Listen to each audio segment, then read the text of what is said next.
नमस्कार, मी प्रियांका पाटील. आपण पाहत आहात राष्ट्रीय लोकराज्य न्यूज, निर्भीड बातम्यांचे व्यासपीठ. आज आपण दिवसभरामध्ये घडणाऱ्या घडामोडींवर नजर टाकूया. चला पाहुणं, आपल्याला जायचंय. पण कुठे जायचंय? टाकळी ढोकेश्वरच्या हॉटेल वैष्णवी मध्ये जायचंय. म्हणतात तिथे खूप छान जेवण मिळतं. चला तर मग जाऊया.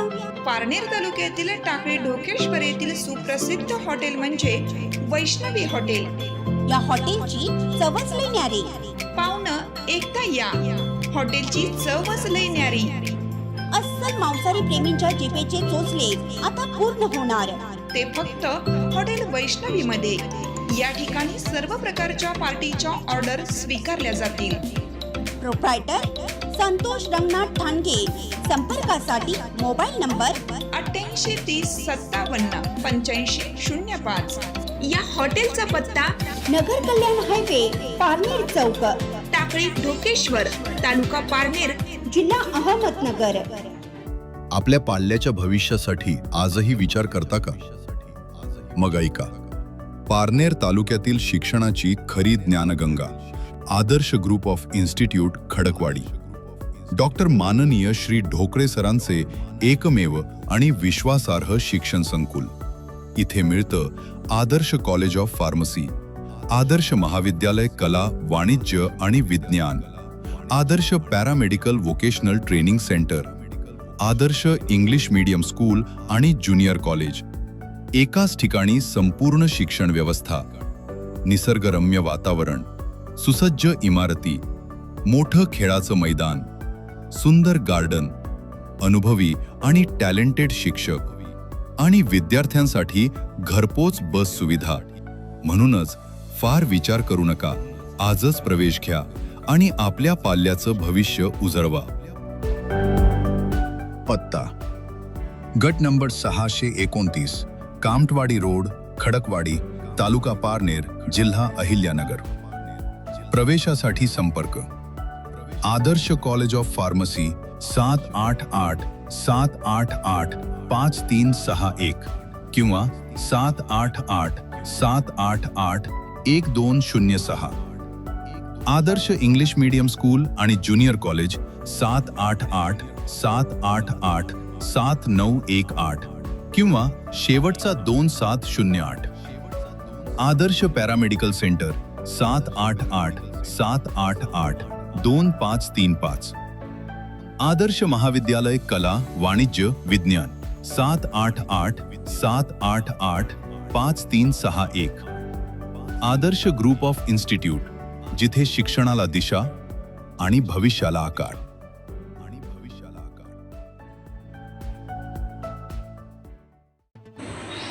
अतिशय दुर्गम भागातील जनतेचे माजी मंत्री प्राजक्तदादा तनपुरे आपण निवडणूक लढावी अशी भावनिक हाक. दरडगाव, थडी, शेरी, चिकलठाण, म्हैसगाव, कोळेवाडी या डोंगराळ भागातील जनतेने माजी मंत्री प्राजक्तदादा तनपुरे आपण निवडणूक लढवावी व आमच्यासारख्या सर्वसामान्य जनतेच्या पाठीशी आपण खंबीरपणे उभे राहावे असे भावनिक आव्हान करून प्राजक्तदादा तुम आगे बढ़ो, हम तुम्हारे साथ है अशा घोषणा देऊन परिसर दणाणून सोडला. निवडणूक लढवण्याचा निर्णय वरिष्ठांशी चर्चा करून घेऊ. मागच्या निवडणुकीत महाविकास आघाडीच्या उमेदवारांचा पराभव हा लाडकी बहीण योजनेच्या अपप्रचार केल्याने झाला. 25 ते 30% लाडक्या बहिणींचे पैसे सरकारने बंद केले. तालुक्यातील 27,000 लाडक्या बहिणींचे पैसे बंद झाल्याचा आरोप माजी राज्यमंत्री प्राजक्त तनपुरे यांनी म्हैसगाव येथे जन आशीर्वाद यात्रेत बोलताना केला.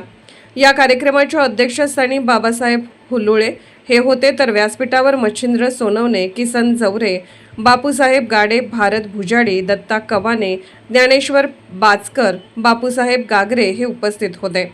राहुरी पाथर्डी नगर मतदार संघाच्या पोटनिवडणुकीच्या अनुषंगाने माजी राज्यमंत्री प्राजक्त तनपुरे यांनी जनतेशी संवाद साधण्यासाठी काढलेल्या जन आशीर्वाद यात्रेच्या दुसऱ्या दिवशी दरडगाव, थडी, शेरी, चिकलठाण, म्हैसगाव व कोळेवाडी या गावांना भेटी देत जनतेशी संवाद साधला. पुढे बोलताना तनपुरे म्हणाले की शासनाने शेतकऱ्यांना फायदा ठरणारी 1 रुपयाची पीक विमा योजना बंद केली. याचबरोबर निवडणुकीच्या तोंडावर सुरू केलेल्या अनेक योजना सरकारने बंद केल्या. सामाजिक न्याय व आदिवासी विकास मंत्रालयाचा निधी इतर योजनांमध्ये वळवला. सत्तेत असताना मतदारसंघाच्या विकास कामात कमी पडलो नाही. विरोधी पक्षात गेल्यावर शेतकऱ्यांच्या प्रश्नांवर, पीक विमा भरपाई, विजेच्या प्रश्नांवर, विद्यार्थ्यांसाठी बिबट्याच्या संकटावर विधानसभेत आवाज उठवला. यापुढे कोणत्याही सरकारी प्रकल्पासाठी मतदारसंघातील जमीन जाऊ देणार नाही अशी ग्वाही त्यांनी दिली. यावेळी चांगदेव चोपडे, रामदास बाचकर आणि आबासाहेब काळनर यांनी मनोगत व्यक्त केले.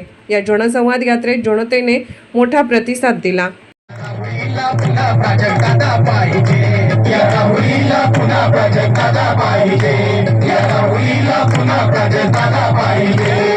भ्रष्टाचार केला अशी आली पावर, राहुरी सिद्ध झाली जगाच्या नकाशावर, राहुरी सिद्ध झाली जगाच्या नकाशावर, राहुरी सिद्ध झाली जगाच्या नकाशावर.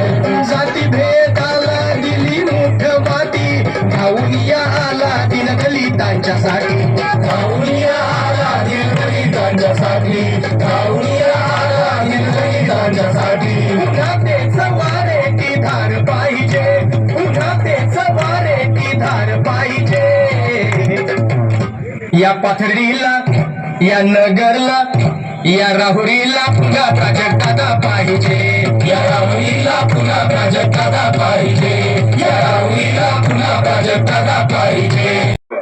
आणि खास करून या शेरी चिकलठाण गावामधील सर्व ग्रामस्थ, आताच रामदास धोमणी आणि उपसरपंचांनी त्यांच्या मनोगतामध्ये सांगितलंय, सर्व कामांचं इतिवृत्त या ठिकाणी वाचून दाखवण्यात आलंय.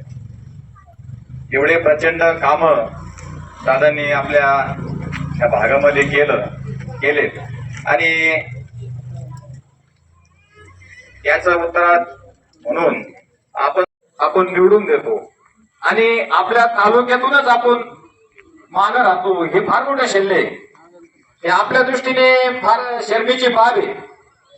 कारण काश्मीरमध्ये एकदा निवडणूक झाली होती बघा, फक्त 12% मतदान झालं होतं. त्यावेळेस खूप आतंकवाद त्या ठिकाणी होता आणि 12% लोकप्रतिनिधी निवडून गेले होते संसदेमध्ये. म्हणजे मॅटेड पुढे राहिलो.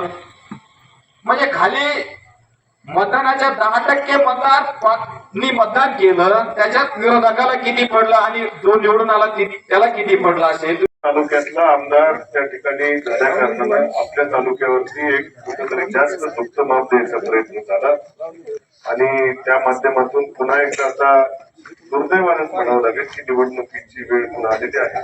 शेवटी कोणी राजकारण वेगळं माणुसकी आपण ठेवतो, त्यामुळं त्यांच्या अशा दुर्दैवी झाल्या नका होईना, पण ही निवडणुकीची वेळ या राहुरी मतदारसंघावरती आलेली आहे. त्यामुळं मी सगळीकडे बघतोय, सगळ्याच ठिकाणी तालुक्यामध्ये कधी कधी मलाही आश्चर्य वाटत होतं की एवढी कामं झाली कशी साधारणपणे. ते सार्वजनिक बांधकाम आम्ही पण विसरून गेलो, लक्ष झालं माझ्या. आमच्या गावचे ज्येष्ठ व्यक्तिमत्व दशरथ पाटील काळनर, त्याचबरोबर व्यासपीठावर बसलेले सर्वच मान्यवर आणि दादांबरोबर आलेले सर्वच, त्यामध्ये राष्ट्रवादी काँग्रेसचे तालुका अध्यक्ष एम पी सोनवणे असतील, किसनराव जवरे असतील, राष्ट्रवादी युवक काँग्रेसचे तालुका अध्यक्ष आमचे मित्र ज्ञानेश्वर भास्कर असतील, त्याचप्रमाणे बाजार समितीचे उपसभापती रामदासजी भास्कर, त्याचबरोबर आमच्या चिकलठाण येथील ज्येष्ठ किसनराव काळनर असतील. कार्यक्रम आहे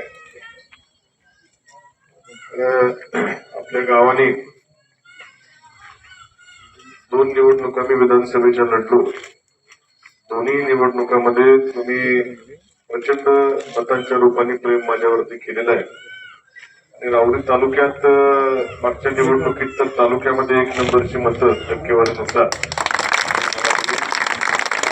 अख्ख्या महाराष्ट्रामध्ये वेगळ्या विचारांची लाट असताना देखील चिकलठाण गावाने मात्र आपल्या विचारावर तुम्ही ठाम राहिलात, त्याबद्दल तुमचं पहिल्यांदा मनापासून आभार व्यक्त करतो.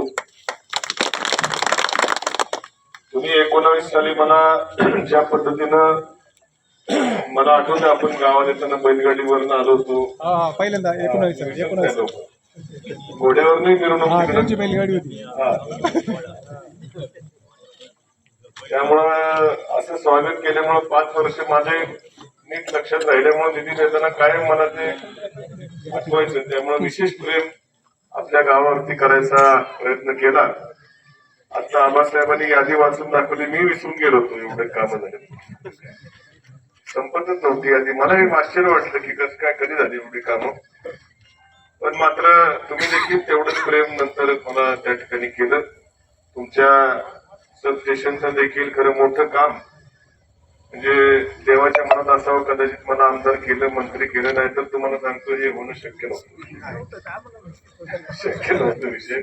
आणि एवढ्या दुर्गम भागामध्ये आपल्याला या ठिकाणी मलाही तिथं मंजूर करता करता जरी मंत्री होतो तरी देखील थोड्या कसरती त्या ठिकाणी कराव्या लागल्या.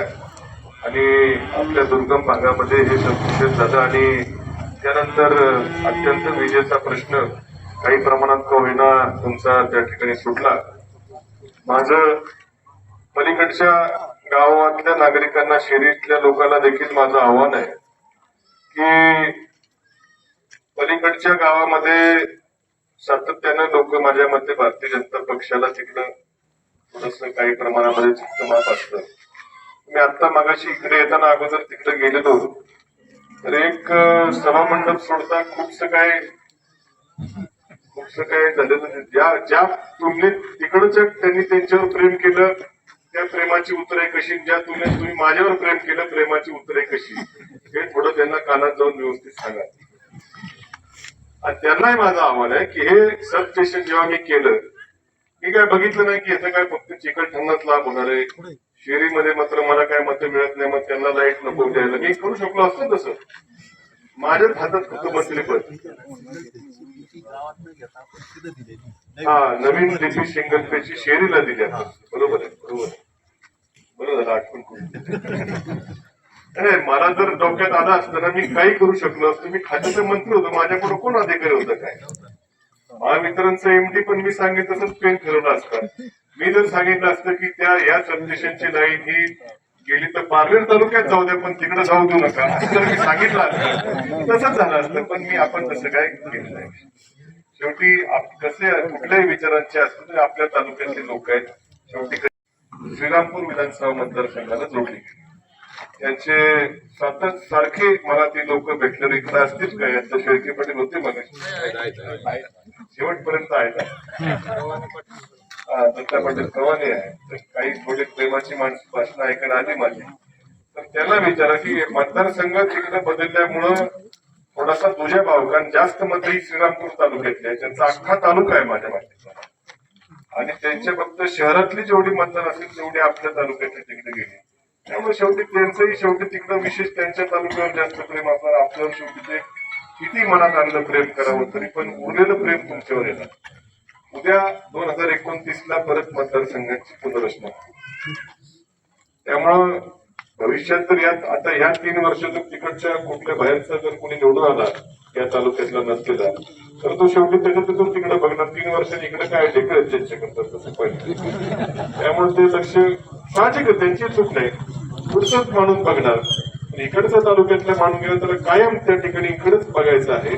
आणि पुनर्रचना होताना जर आपला माणूस तिथं नसेल तर मात्र या तालुक्याच्या नंतरच्या जर मतदारसंघाची पुनर्रचना होईल त्यावेळी कसे तुकडे होतील. तुम्हाला जर तिकडे पारनेरमध्ये टाकलं, तिकडं इकडचा काही भाग तुमचा तिकडेच परत ठेवला, काही लोणीला जोडला, सोनगाव सातरेवाला, वांबोरीवाल्यांना नगरला जोड, काही होऊ शकतं काय. जसे नगर तालुक्याचे तुकडे झाले, काही श्रीगोंदा, पारनेर, राहुरी असं.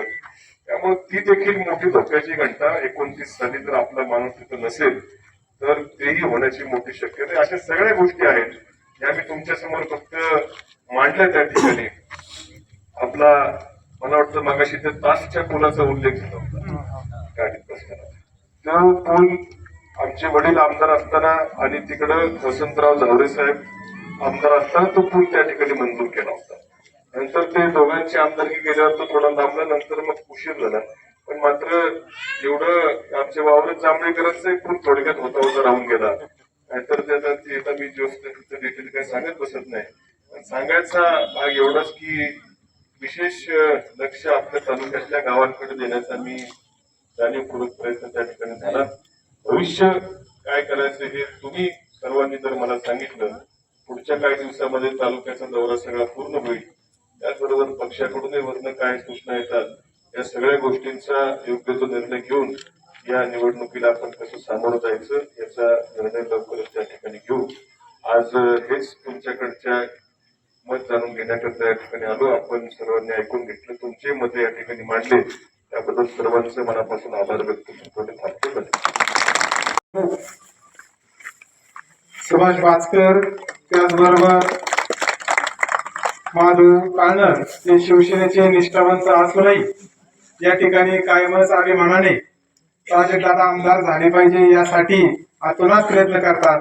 त्यामुळे मी दादांना विनंती करतो की या दोघांचाही आपल्या हस्ते या ठिकाणी शाल देऊन सत्कार करावा अशी मी त्यांना विनंती करतो.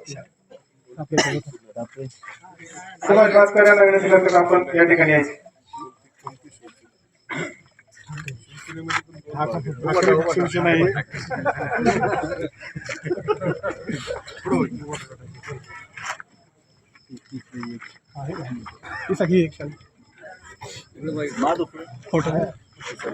फोटो घ्यायचा एकनिष्ठ काम करते ते दोघं पण. दादा 2 मिनिटं, दादा 2 मिनिटं, 2 मिनिट सर्वांनी जागेवर बसायचं. 2 मिनिट. आणि सर्वांना विनंती, आपणा सगळ्यांना या ठिकाणी म्हैसगाव या ठिकाणी जायचंय. त्या ठिकाणी मोठा कार्यक्रम. राहुरी प्रतिनिधी उमेश बाजकर. ताज्या बातम्यांसाठी आणि अपडेट्ससाठी राष्ट्रीय लोकराज्य न्यूज चॅनलला सबस्क्राईब करा, तसेच लाईक आणि शेअरही करा.